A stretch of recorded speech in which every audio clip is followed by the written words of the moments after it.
So I'm here again with streamertactics.com to review a game that I recently did a long play for, which is Carrier for the Dreamcast. I am a big fan of survival horror games as well as the Sega Dreamcast, so I was pretty excited to get my hands on a pretty decent copy from from CX and getting really into the game from start to finish. Which I have already recorded and uploaded, so you can have a look at that. It's at the bottom of the blog article if you're reading that, or I'll put a link in the description. But a bit of a short description. Carrier was released in 2000 or 2001 in my territory, which is the UK, by relatively unknown-ish developers Jaleco, and published in the EU by Zycat to pretty average reviews. So I already knew before buying it, it wasn't a massive hit. It is heavily influenced by other survival horror games from the time, such as Resident Evil and Silent Hill, that you can clearly see in the gameplay. But when you do play it, you realise it is mostly Resident Evil that they've taken cues from. So it's got things like fixed camera angles, fairly slow enemies, the same sort of controls to shoot, open doors, pick up items, and all the rest of it, with a lot of fetch quests and constantly opening and closing doors. The way I played the game is on my original PAL Dreamcast, then into an OSSC, and then into a 2K monitor with no emulation whatsoever. And it looked pretty amazing. It is in 480p and 60 Hz, and it still holds up quite well considering its age, just because Dreamcast was pretty good visually at the time. There are plenty of reasons to play this game now, and if you're reading those reviews, probably that you're thinking of buying it just like I did. Retro streaming is quite big on Twitch, and it's an opportunity to show your viewers something different. So although Carrier isn't the rarest game in the world, it's certainly not mainstream. My personal reason was purely nostalgia. I had a Dreamcast back in the day, but I never got a hold of this game. Now I have. I don't regret it, to be fair. But looking backwards, when this game was released, it was up against the likes of Silent Hill 2. Resident Evil Code Veronica was launched the same year and also a Dreamcast exclusive, as well as other retro, sort of not rare, obscure games such as Blue Stinger, which I actually have and enjoyed somewhat. D2 and The Thing. You'll notice there's some similarities to The Thing and this game. So at the time when it was released, there was plenty of competition and plenty of reasons to try and do something different, which Jaleco did in a couple of places. But it's also a criticism. There was plenty of examples of games that worked really well and that Jaleco didn't actually improve on it, and in some cases made it a little bit worse. So anyway, let's just get in to the review itself. So I'm going to start by just talking about the story. And this is spoiler free, so if you're thinking about buying the game, but you don't want to have it ruined, don't worry, you'll be safe here. The story in Carrier is bang average, to say the least. It takes some elements from Resident Evil and Parasite Eve. Not so much Silent Hill, to be fair. It doesn't get into the truly horrific. It's more Hollywood action and horror. And it doesn't really take the best bits out of them, to be fair. There's no deep plot from start to finish. The plot is Jack and Jessica have gone in to investigate. Once they've got in, they need to escape.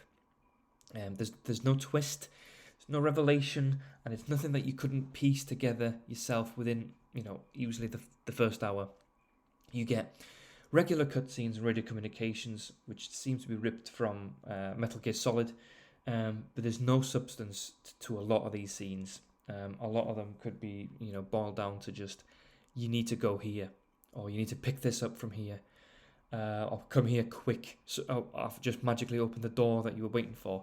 That is as far as those mini cutscenes go. And I always felt that those cutscenes were to remind the player that Jaleco wanted you to think that it was really interactive, really movie-like. But I found them just quite annoying. Every other door you'd open, cutscene, no substance. Plot's not really moved along. Anyway, whatever. So yeah, those scenes were rarely plot-based. They were just used as a tool to move you forward and to make the game feel longer. But what I often found during my long play is sometimes I had to go to the toilet or something during the scene.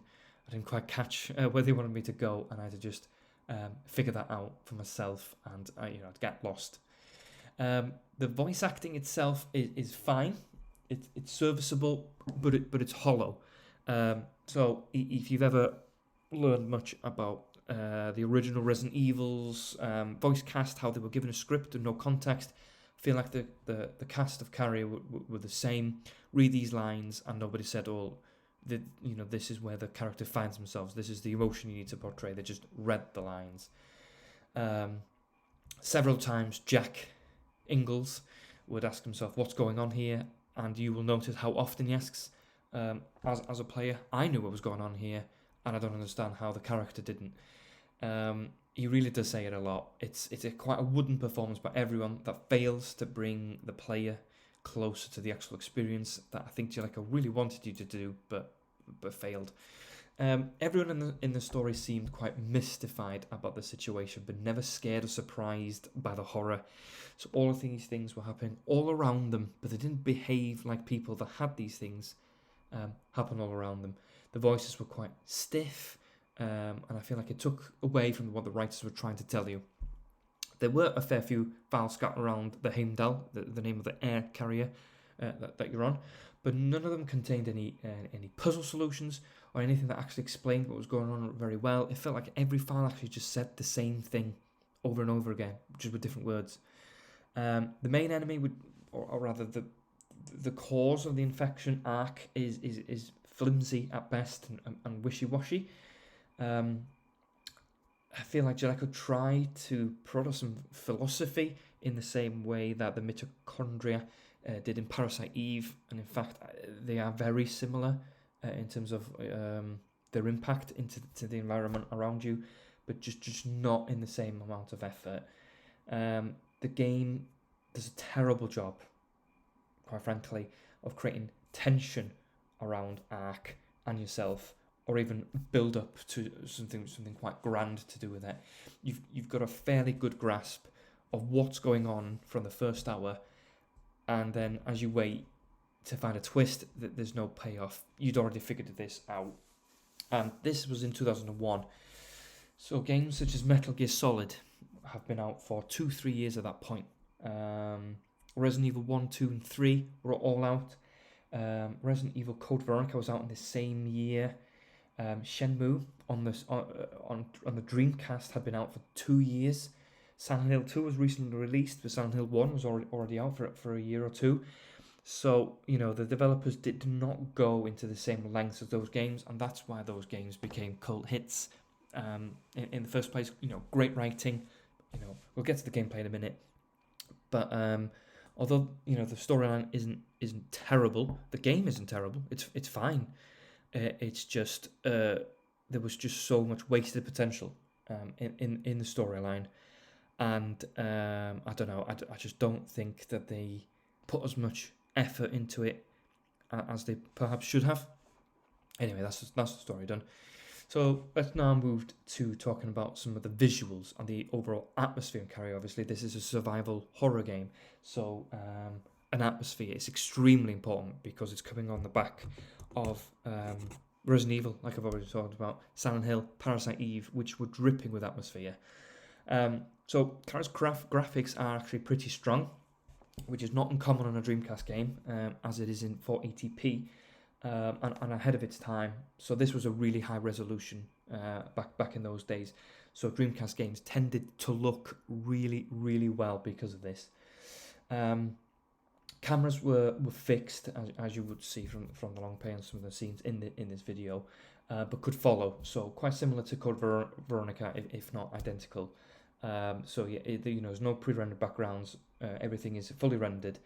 And the camera's a little bit fluid, so it's quite similar actually to Code Veronica, which hadn't been released yet actually, but Dino Crisis, which had been re-released on the Dreamcast.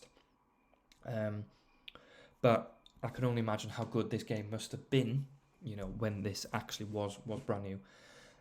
Even now though, when I played it, I was quite surprised with the graphical quality. So the atmosphere from these visuals are